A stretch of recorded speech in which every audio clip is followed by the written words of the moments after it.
Welcome to the Global Medical Device Podcast, where today's brightest minds in the medical device industry go to get their most useful and actionable insider knowledge direct from some of the world's leading medical device experts and companies. Hey everyone, this is Etienne Nichols, and welcome back to the Global Medical Device Podcast. Today, we're going to be talking to someone who has a ton of experience in cybersecurity. His name is Chris Gates. He's the Director of Product Security at Velentium. He's a thought leader in really all aspects of medical device cybersecurity. He wrote the book, Cybersecurity for Medical Devices, and we'll have a link in the show notes, but a lot of takeaways from this episode. There's been a lot of recent laws, legislation, standards, templates, and rules that all apply to how medical devices are developed. And we discuss how some of those could be impacting your organization. So his goal is to raise the awareness of how cybersecurity is realized in medical devices and some of the reasons behind doing it and some of the ways in which you can do it better. So without any further ado, we hope you enjoy this episode with Chris Gates. Hey everyone, welcome back. It's good to be with you again. Today with me is Chris Gates from Velentium. Am I pronouncing Velentium correctly? You are. Okay. Today we're going to be talking about cybersecurity. This guy wrote the book on it, literally, and we'll have a link to that in the show notes. If you're interested in more cybersecurity as it relates to medical devices, we will have a link to that. But before we get into that, maybe I'm getting ahead of myself. Today's episode is going to be talking about a lot of different subjects related to software as a medical device, specifically cybersecurity, potentially. But Chris, do you want to tell a little bit more about yourself before we just jump into the topics? Sure. As you mentioned, I am the Director of Product Security for Velentium. I've been with them for 5 years. I was brought into Velentium to build their cybersecurity division up and set up our whole section of experts so we can help our clients solve their cybersecurity problems and get their products to market faster, but still create safe systems. I myself am a medical device engineer. I have been working and creating medical devices for 50 years as of this year. When I first started, I was the little kid that walked in, and now I'm the old guy. And I've gone the entire arc of that existence. And so for the last 15 of those years, I have pretty much been devoted 100% towards cybersecurity. And I still keep my hands in a couple of things like Bluetooth low energy and stuff. Otherwise, I would go crazy as an engineer.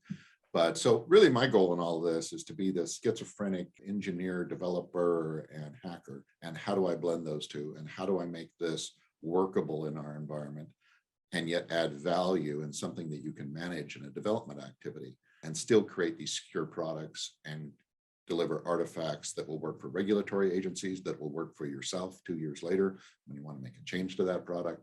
All of these things come together, not just security because it sounds good or is a box to check, but actually real workable solutions. That's great. So 50 years, man, my goodness. So I can't even imagine what you've seen change over the course. Oh, yeah. Well, I mean, we started off life with all 8-bitters, 6805s and 8051s and stuff like that we were working with no throughput, no power, no memory, no nothing. And so today I always get a kick out of when I have firmware engineers who complain about it. Oh, well, I can't do that on that ARM Cortex M33. I just laugh and it's like, yeah, okay. Yeah, it's so. Anyway, there's been so many changes, and then some parts of it that hasn't changed at all. I mean, how we develop firmware, for instance, is very similar to what we used to do.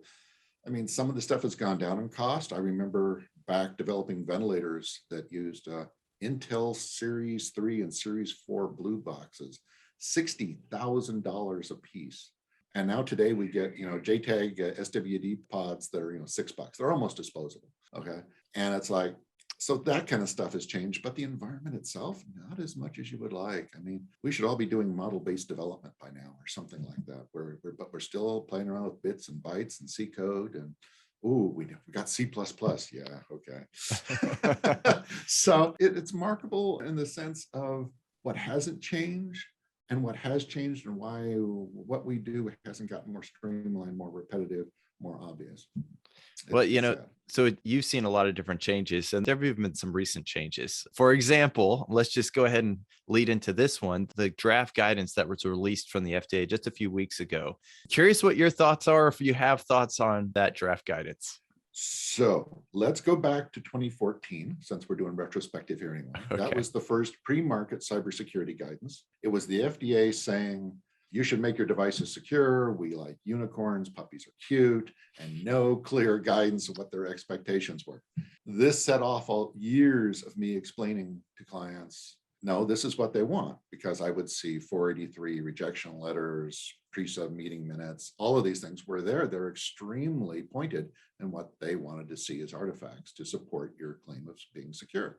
Then in 2018, they came out with a vastly improved document. Unfortunately, they did a couple of things wrong, like the formatting was still in the 2018 format, so it was almost impossible to read. But they did call out all the things they wanted to see. Good for them. They now made it concrete. This is what we need to do to get our device to market. That's always my goal. And I was really looking forward to the next spin of this, the 2018 document. And this new one that has come out here, April 7th, while twice the size, and there are some good things, overall it is an improvement to the 2018 one. It's much more readable. There's also a lot of things in there that are going to add a tremendous amount of burden. Some of the things like the anomalies. You're supposed to take all of your anomalies and do anomaly testing forever over the entire supported life of the product, ongoing. And if there's anything that can be weaponized into a vulnerability, and then are there chained vulnerabilities off of that, you suddenly realize that making your medical device is a very small effort compared to what the cybersecurity effort of very low returns is going to be. Who pays for this? Who's doing this? How is this impacting my business going forward? All of these things have to be looked at. And so the other part of this is their lack of ties to real standards. And by that, I mean standards that are used by countries for their countries, so you can introduce your medical device into their country. I was hoping they would try to harmonize this latest guidance with, say, ISO and IEC. Wouldn't it be great? Because I mean, if you're marketing a product in the United States, you're probably going to target the EU as well too. So that means all the ISO, IEC standards that the MDR is referred to, which are good standards. There's no reason not to harmonize with them. And we should tie it together. Instead, they went the route of referencing consensus standards. Now, don't get me wrong. I love a good consensus standard. I'm on the version 2 JSP committee as an example from the Health Sector Coordinating Council.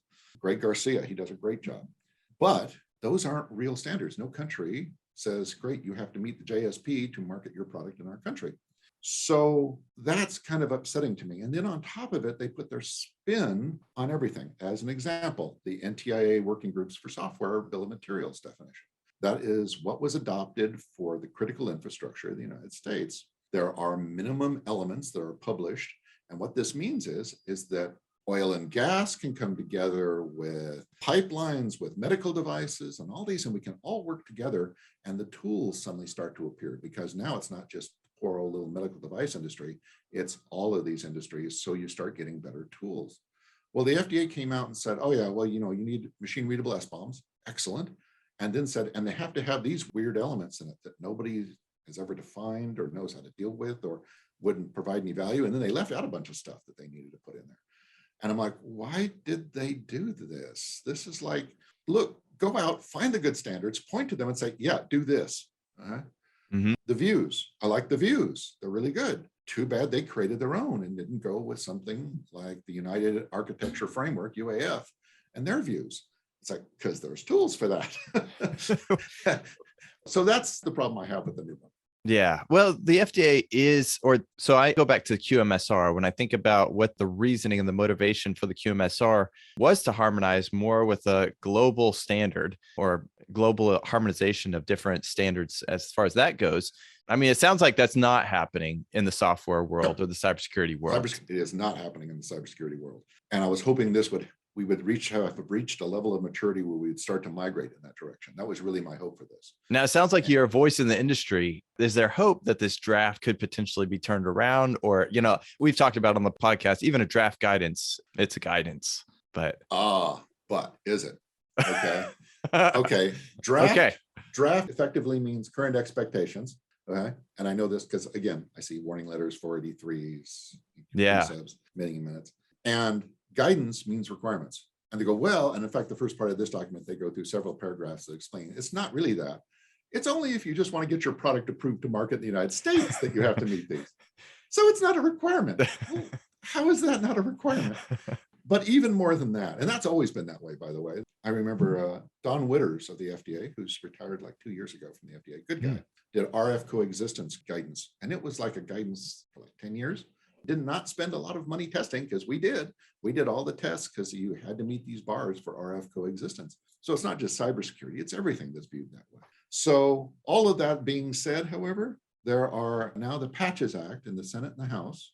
And this act basically gives carte blanche to HHS and thus the FDA for what they need to see and when they need to see it and how they need to see it for cybersecurity and medical devices. So this whole thing of this is just a guidance is going away, okay? And it is going to be a requirement. So if you look at Patches Act on top of this latest guidance, and I was looking forward to the Patches Act, by the way, yet another guidance I was very much in favor of. I wanted some teeth, as Suzanne Schwartz said. I think that's good. It clarifies that they're in lead position and they're going to hold your feet to the fire to make secure medical devices. Totally in favor, but I want something that's workable, something that's harmonized, something that they just didn't sit around in a room and say, hey, this sounds good, let's do this. No, how about stuff that a lot of industry groups have already looked at for years and come together with? So we're all doing it the same way. The tools are available and we can all talk the same language. So how do you propose that? I guess my curiosity is industry's big. How do you get that many people in the same room working on the same standard to make that happen? It's real simple. Okay. We're not that big. There's some 10,000 registered medical device developers. Yeah. You go to an electronic supplier and say, hey, I need my 100,000 chips for this year. And they're going to laugh. Okay. You're nothing. We think we're big because we're in a small pond. But now you look at something like oil and gas, pipelines, nuclear power generation, okay, on and on. Okay, you put all of those 16 industries that make up the critical infrastructure together. That is a big pond, okay? And that gets respect. So what you want to do is exactly what the executive order did last year, which was put them all into the same area and say, these all are going to have to live up to cybersecurity standards. That means now tools can start to be created. Standards can be put in place and adopted and really said, okay, these are workable and these are the things we're going to use. And we're all going to speak this same language, the same way of doing it, going about it. Love it. That economies of scale, you can hire people across disciplines. You can get people that are trained in this. It all works out for the better in the end. So what we don't need is yet another, I'm going to go off and create my own way of doing this. Yeah, no, that makes sense. So I guess if we take a step back from trying to heal the industry at a industry level scale, let's talk about specifically the draft guidance. You mentioned the anomaly testing. So a company that now is working on their software and medical device, and they have this guidance, what do you recommend or what are your suggestions as they're looking through this, trying to, follow the requirements, guidance or no guidance, that debate beside the point. What are your thoughts on how a company should go about doing these things? Well, and there really are good standards. When you're developing, and since you specifically called that out, the total product life cycle is much larger. But let's just talk about the development portion of that. What you're looking for are not threats, okay? If I told you, protect this device against ransomware, what do you as a developer do or not do to make that happen? Okay? And the answer is you don't know. So as a developer who's got 5,000 lines of code to write that day, what is he going to do? He's going to ignore it. Okay. So that isn't a workable requirement. Instead, what you have to look for are the vulnerabilities. Vulnerabilities are the end root cause of all exploits and threats. So if I said there were 34 different ways ransomware infects a system, would you know I'm telling you the truth? I'm lying, by the way. Yeah, okay. no clue. Right, exactly. So really what you're looking for are those pseudo 34 or however many they are, vulnerabilities that are in your system. This could be things such as I designed this incorrectly and I'm not doing authentication on this communications connection. I didn't implement it correctly and I'm not looking at my buffer overflow. I'm using unsafe intrinsic functions to move key material around that's used for authentication or integrity. So you have, during development, 3 different places where you create vulnerabilities.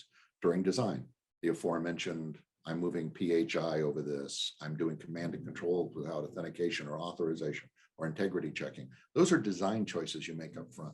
I hard-coded a password. My favorite example of you just don't care. Hard coding a password. Okay.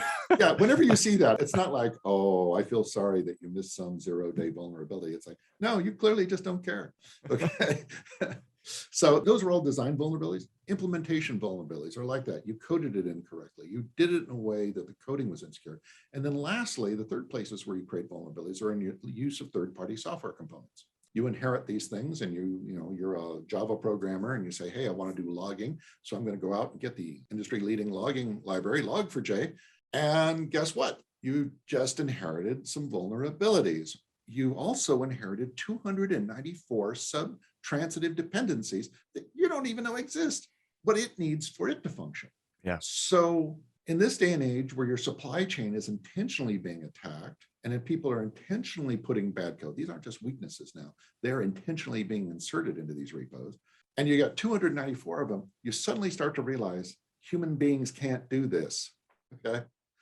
It can't be. This all has to be machine readable. This all has to be automatic. We have to use tools to do this for us, to try to expose to us, whether we're developers, whether we're the consumers of these products. You're literally looking at tens, if not hundreds of thousands of components that have to be looked at. Obviously not a human problem. So the software bill of material portion of that, does that feed into that machine readability? And so one of the questions that I have too about SBOM, for example, is there a standardized way of putting that SBOM together? And is it going to be something that a machine is going to read that and be able to do something automatically with it? Or is it still just for humans to look at? What are your thoughts on the SBOM as that pertains to that? So by way of credits for this, I have been on the software bill of materials working group from initially NTIA for 4 years. And under the great and wonderful Alan Friedman, the man can herd cats like nobody else. And we were a bunch of highly opinionated experts defining what this was. And I thought this was going to be relatively straightforward because like everybody, I had my blinders on. Sure. And then as you got all the other experts in the room, you start to realize this is a very big topic. So we explored and fluffed out all the edge conditions of this. We took standards that were already in existence, usually for license tracking of software, made twists and modifications into them. And we had representatives from these groups, Kate Stewart from Linux Foundation with SPDX format, Steven Spirit from OWASP and Cyclone DX, both great ways of JSON-oriented files to convey these, to be generated by machines during development, to be monitored by those developers going forward by tools like Medcrypt's Heimdall and Cyberellum, all these good tools that are out there for doing this, all completely automatically bringing this to your attention. The place where we early on discovered there was a problem is you've got a product and here's your ventilator and I'm using OpenSSL on it. Oh, it's 1.1.f. It's the one that's susceptible to heartbleed, okay? That's one part of it that deals with, there's about 6 lines of code that deals with certificates in there. That's where you have this memory leak. Maybe I'm just using it to generate random numbers. So your software bill of materials says to that end consumer, oh, that ventilator is at risk because it has this vulnerable version. Maybe the way you built the code with conditional compiles, that code isn't even in there, but it's the right version. So we realized early on we needed yet another way of conveying this to be useful without getting tons of false positives. And that was what we called the VEX, horrible name, by the way. We all universally agreed we hated it, and yet we all called it this. The vulnerability exposure, machine readable document. And we worked with the the OASIS standards group to come up with a separate document that's a JSON machine readable one that is basically the manufacturer's position, where there's a bunch of substates, but the primary states are, it's an investigation, you're affected or you're not affected. If you're not affected, it's pretty primal. And if you are affected, it could be under it, maybe based upon a setting, for instance. If you set this setting configuration item, then you would be affected by it, but it has some subcategories as well. This allows you to come back and have that position of the developer inform you to even greater degree whether or not the device that's in your institution is at risk or not. And that's the goal of this whole thing, is to really inform people automatically, hey, you've got to go worry about this device. This device you need to disconnect, you need to apply the patches, you need to contact the manufacturer, you need to feed it to a wood chipper, whatever it is. That's the whole thing. And sending out text messages and emails and notices, no, there's just too much. You're overwhelming human capability. So that VEX program that you're talking about, that's something that the hospital themselves would be using on software that is being used inside there. Yeah. Right. Okay. And the beautiful part, like Cyclone DX version 1.4 has now incorporated VEX into the SBOM itself. So we have distribution systems like Archivist that's out there right now that you can go out and either behind a password and credentials or not, You can make it open source as well. You put out your SBOM. Your device can self-identify using something like the MUD standard from IETF that is now got, the IETF has formalized a way of including to point to an SBOM. So you could go out and say, hey, ventilator, tell me, where can I get your SBOM? And it would go, okay, over the manufacturer's usage description protocol would give you a URL that you would go over to Archivist, pull this SBOM up that would be for the version that's in this ventilator. And you could see the software bill of materials and the VEX information encoded inside of that one place. All completely JSON, machine readable, consumable. And now the piece that is missing, all of that's in place. We've got really robust tools for that. Yeah. The piece that's missing is that asset management system in the health delivery organizations. The HDOs, those that do have asset management systems, don't have this capability. We need that built in. So this thing says, okay, we've got 1,000 ventilators here, and those floor number 11 in this building, okay, need to be upgraded. Okay. And that's literally the level of involvement. That's workable by a human being. That's a way these institutions can really protect themselves. And the interesting thing about this is this relationship between medical device manufacturers, MDMs, health delivery organizations, HDOs, is how they work together. The MDM creates these devices, throws them over the wall basically to its customers and says, here you go. And they're on the front lines. Who's going to take the abuse if they get attacked? It's going to be them, especially with things like ransomware. It may take down your whole organization. Yeah. So now we're seeing things like the Health Sector Coordinating Council come up with model contract language for cybersecurity, which is a way for all of the HDOs out there to use fixed sets. There's 45 different clauses to include in your contracts when you're buying medical device. And it says, these are our expectations contractually enforced for us to be supported by you over the life of this device. I see. Okay. We want SBOMs. We want people to talk to. We want, in case of a breach, we want some help that we can have people come in here. We want to see a periodic cadence of updates. These were things that they spent 18 months building up. It's a great concept because it'll reduce the amount of work MDMs have to do with everybody having their own one-off level of doing it. It'll be a more standardized approach, and it'll improve the security posture of HDOs. That makes sense. So really, they took that risk-based approach similar to 14971, beginning with the end user in mind. And part of the reason I even bring that up is some of the people I talk to about, software bill of materials, like, why do I need a bill of materials? Why are you telling me how to do this? But it's really for the end user. Well, that's the main one. Yeah. And it's really, first off, we have a huge problem with MDMs. We talk about HDOs like it's this monolithic thing. The HDOs run the gambit. You have at one extreme, Mayo Clinic, who does everything right. They have pen testers. They're very thorough about their security. And then at the other side, there is a hospital that will remain unnamed that's in Ohio, that the guy who mows their lawn is the guy who sets up their network. Okay. Okay. And there's everybody in between. So a lot of what we're doing here now is not for the Mayo Clinics. It's for the everything in between. How do we do this in a way that's cost effective? How do we, things like these asset management tools?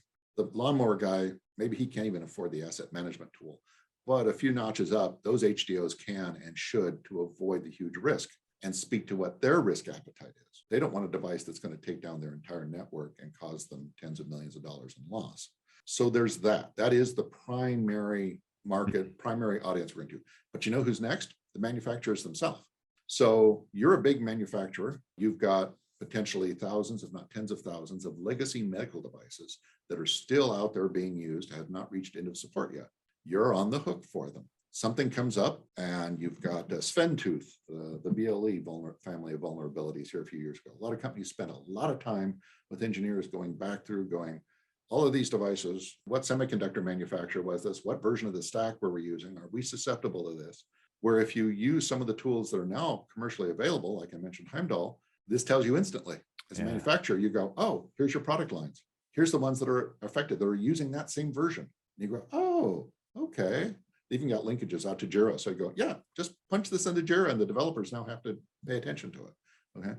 So there's stuff like that it saves the manufacturer huge amounts of time, creates a better product, and it's actually cheaper. Very cool. That's good to know that there are things out there that you can definitely do things like that. The draft guidance, though. So you kind of answered that question that I asked about how companies should do this. I think you gave a great overview of how companies should approach cybersecurity. how now, I guess, when you have a draft guidance that comes out with, like, your opinion might be that there are things that maybe they may miss the mark on. How do companies handle that? Well, till July 7th, you have a comment period. At the FDA, I've seen comments ignored. I've seen comments taken seriously and applied. Who knows how this is going to work? But this is your time to speak, industry. Time to push back, look at what they put out there, walk through that relatively large 49-page document, line by line. There are some things in there that start to get your attention, like we're going to be doing ongoing testing against all of our legacy products for their supported life. And that includes things like anomaly testing, which is orders of magnitude more than vulnerabilities, and chaining of those, which means permutations. So all of a sudden you start to realize that, oh yeah, it took us 9 months to develop this medical device. We're going to be spending 5 years testing it here. Okay.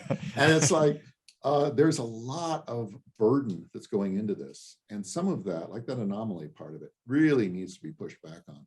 Non-adherence to standards, as I mentioned, I really wish they would just stick to the standards and not try to get creative, because they're doing themselves and everybody a disservice. So that's really what I've got. I mean, I've got 61 items that I'm pushing back on that we'll be submitting into the system.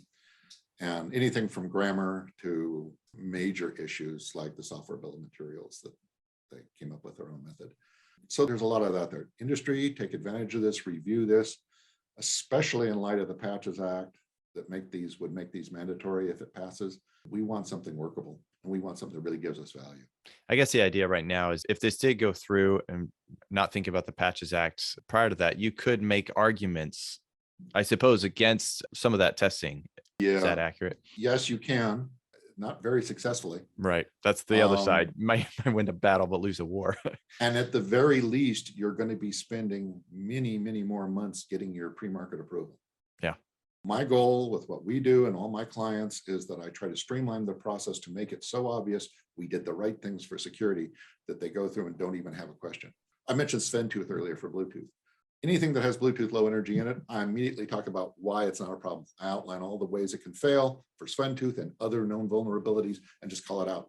Because it's like, nope, I'm just going to clarify this up front. We did it right. Here we go.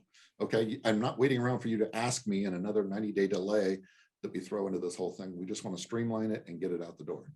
And it's like, we did it right. So that's really what I look for in any of these type of guidances is how workable is it for our industry? What is the value it brings? What is the huge amount of work that brings no value? Let's minimize that. And so, yeah, I was a little disappointed in the guidance. I mean, it is a step up, but it could have been better. Yeah. Well, so the other thing, so we talked a little bit about development. I used that word, and you mentioned product lifecycle when we were talking about how to approach cybersecurity. So in light of these different items that you've brought up, what about a company that does have that legacy software out there, or those legacy products that utilize software? Do you have any recommendations or suggestions on how they could be better? Yeah, get ahead of it. What you don't want is some disclosure that happens, seems like every week, of some sort of third-party software component that then you're wondering, am I affected by it? Get ahead of it and start creating software bill of materials for these legacy products that you can put into a management tool and have it do it for you. That way, you're not scrambling at a time to try to quickly address this. You're ahead of the game time-wise, and you have this in there, but you can create these software bill of materials for the legacy at a low priority background task with your people to build this library up and keep it going. And then as you introduce new products, of course, with those, you'll have pre-created software bill of materials. Get those into place, let these tools do the work for you. End of the day, you'll have a better product, you'll have better relationships with your customers, and it'll be cheaper than doing all this manual work. That makes sense. The whole area of supply chain, by the way, it's an umbrella term. It's like threat modeling. There's a lot of different things that you can mean by that. Okay.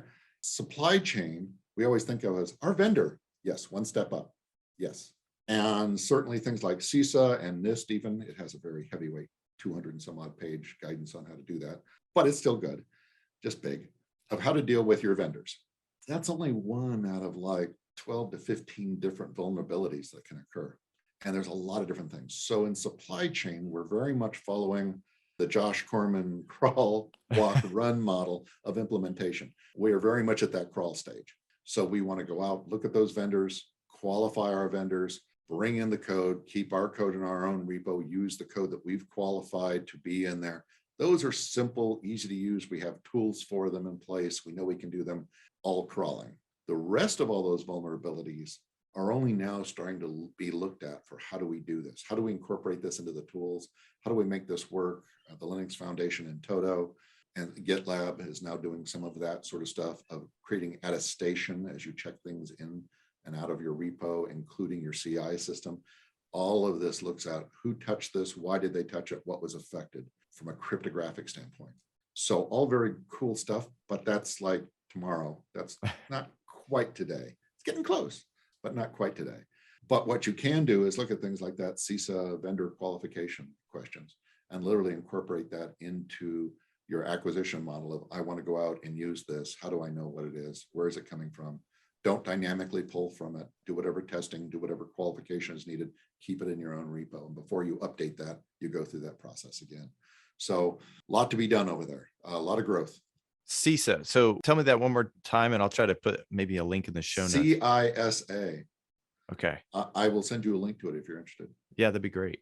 Because we do get some questions about supplier management for software. And really, if you just zoom out, just in general, software is a medical device versus a physical device. Sometimes people ask, well, does that mean the DMR is obsolete for software, or supplier management, is that required for software? What are your thoughts on those things? Not obsolete at all. If anything, get it more robust, polish it up, make it more streamlined, get rid of the index cards. The traveler should not be in this. This should all be digital. You want this stuff so you can scan through there and come up with these answers in seconds, not many person hours of work to come up with the answers you need. So no, definitely not. You want to make this and stop resisting. This is the part that really, we started this in 2014. Okay. I get it. 2015 people were still going, I don't know what I have to do with my medical list. Come on, it's 2022. Time to stop being the ostrich, pull your head out of the sand, take a look at what you need to do to be a good corporate citizen and create secure medical devices. At the very least, look at it as a competitive advantage in the industry. Those who do this are going to be selling more products. It's just that simple. Those who advertise it and talk about it, it's going to be a competitive advantage going forward. So there'll still be some institutions that are only going to buy for cost. That's, the beginning and ending of the whole thing. But more and more pressure is even being put on them. And even from their business perspective, that may be penny wise, pound foolish in the sense that, yeah, we got this super cheap thing, but everything's attacking it. And it was a pivot point in the rest of our organization. We lost, weeks of time, and we had to close down and millions of dollars. So look at that and say, who's giving me a better product at the end of the day? Okay, they're $5 more, but look at all this proof they can show us that we've done a good job for cybersecurity and are going to work with us. So that's the differential that we see doing in the industry. If you don't do it for ethical reasons, do it for your bottom line. Yeah. And do you want to talk about your book for a moment? Because obviously we've been talking about cybersecurity. We've been talking about this. What book? This book up there? Oh, guys, look right here. We got medical device cybersecurity. I'm curious. So you have a lot of experience, but it's such a moving industry, and you wrote the book. So tell me. So perfect lead in. So back in 2020, myself and one of the employees here, who's a technical writer at Velentium, great guy, Jason Smith, we decided we were going to write a book on medical device cybersecurity. We kind of figured, it'll probably be a vanity press. We'll go pay somebody to print these, right? So we started this up. We got the outline. We did the table of contents first, and start to burn down from the top down. And about this time, Artec Publishing out of London contacted my buddy Axel Worth, who works at MedCrypt, and great guy, Axel, another senior security person in the industry like myself, knows it all. And they contacted him and said, hey, a few years back for Amy, you wrote a book on cybersecurity for hospitals. Would you like to do one focused toward the manufacturers? And he said, yeah, but hang on, can I bring on other people? Oh, sure. So he came to me and says, Chris, would you like to write a book? And I said, well, here's the outline for it, Axel. We were on a Zoom meeting, and I pulled it up and showed it to him. And it's like, we've already started on this, and we had a blast writing it. And we knew when we wrote it that 3 to 5 years out, a lot of it's going to be obsolete. And so the book went out and won 2 different Cybersecurity Book of the Year awards in 2021. And it's been one of Artec Publishing's biggest books they've ever sold. It was on the bestseller list for Amazon for a while for technical books. Wow. I love it when I bring on a client and they hold up the book and there's Post-it notes sticking out. Yes. They are the best to work with. This is what I love, because you've already brought them up way higher than they were before reading this. And you can now say, I don't need to talk to you as a child. I can now talk about the advanced things and where we need to go. It makes the engagement so much easier. Love it. So all of that's gone on. And here the other day, our tech came back and said, you guys said that's going to be obsolete. Yeah. You want to do second edition? All right. So there's a second edition coming that will be out there. And we have to, when you write this, because of all the latencies, you have to shoot out a little farther and figure out where things are going, and or at least leave them for the last part of the book to be written. So we're updating it, we're spinning it, things that have changed, we're leaving in original content that's still very valid, and we're going forward with that. We're also going to be bringing in more expert industry. We've already had a good set of industry advisors that wrote content for us as well. We'll have more of those. So yeah, we're happy about that. I'm glad to make a difference in my industry. That's my goal. That is super cool. Well, we'll put a link in the show notes so everybody will be able to read it. And then maybe we can have a follow-up episode later after everybody's gotten the book and read it and look it over again. Hey, and don't think I'm getting rich on it. Believe me, first book you've written as a technical book, you make no money on at all. I've talked to authors before. It's the margins are so small and the numbers, they sound big to us, but oh man. I'm just glad the impact it makes. That's what makes me happy. That's huge. That's so huge. And I'm really glad you're looking at those guidances and providing guidance to those who are writing the guidances as well. So that's exciting. Try to. Yeah. Any other recommendations or thoughts you just want to share with other medical device manufacturers out there before we shut it down? Oh, things like the myths that go on in this industry. Please, yeah. I'm putting my medical device in a medical institution. It's their responsibility to make it secure. No, nobody's ever going to attack my medical device because we're nice people and we're helping people. Why would they do that? Go take a look at some of the recent disclosures of chat messages between malware writers, where they basically knew they were targeting some 400 HDOs, and they basically said, F them. Wow. And this would have, if it had come to fruition, would have really endangered a lot of lives. They don't care, okay? Don't go out there and say, hey, I'm going to leave my USB port completely open, because I will attack it if you leave your USB open. It's completely vulnerable, no matter what else you do. Don't leave enabled manufacturing functionality. During the manufacturing process, I need to calibrate this. I need to stress test it. Do not, when you go to the last stage on your manufacturing line, disable that functionality permanently. I'm not saying contract, and in fact, I'm actually trying to work myself out of a job. Contract third-party security experts. I don't want you to. I want you to have your security experts in-house. And since we're very short supply, get them trained. Velentium offers training for your people. Other training organizations and universities as well too, some of which we've stood up training programs in those universities, actually, like University of Colorado Boulder. We've got a good program going on there, and several others. So these are the things, get them trained, bring that in-house. Okay? Make this part of just another ism that you include in your development. Used to be we never considered human factors, right?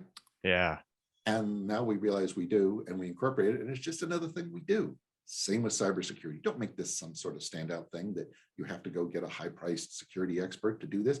Get this in-house. Get the people trained so they know how to do this. This is the kind of thing, this is the goal I have for my industry, is that I can walk into any manufacturer here within 5 years, talk to their engineers, and they're going to answer intelligently cybersecurity questions. I've seen so much, as well as the FDA has seen so much, that at the end of the day appears to be intentional obfuscation. And I think 90% of it is just ignorance of what to use. The FDA asking, what kind of encryption and how big of an encryption key are you using for this data stream? And they come back and go, SHA-1, which is the rough equivalent of saying, what car do you drive to work? And you go, Boeing 747. Yeah. Oh no. It's like, they're both vehicles. They're both cryptographic in nature, but one's not a car. And it's what like, a great example. So yeah, this is the kind of stuff, and you have to believe it at the FDA that people are just sitting there slapping their forehead going, and by the way, that particular example I saw did not get approved at pre-market approval, and they shouldn't, because they asked those questions. And that's when I got involved after the fact. And it's like, now let's go back and explain to them exactly what we're doing. Let's fix all the problems and then show them that we fixed them all. That's what you need to do. Just be logical about it. Go through it and do it in an intelligent way. That's cool. I love that you're educating the entire industry. That's going to be great. That's a huge impact. It's a heck of a goal, huh? Yeah. Big goals. Yeah, that's awesome. Makes life worthwhile. All right. Well, thank you so much. I appreciate it, Chris. Hopefully we can have you on again in the future, possibly, maybe when the draft is no longer draft. We'll talk more about that at some point, potentially. But those of you who've been listening, thank you for listening. You've been listening to the Global Medical Device Podcast. If you are interested in learning more about Greenlight Guru, as we are powered by Greenlight Guru, head over to www.greenlight.guru and check the show notes. We should have several links there for you to further research on what Chris is talking about. Thank you, and we will see you all next time.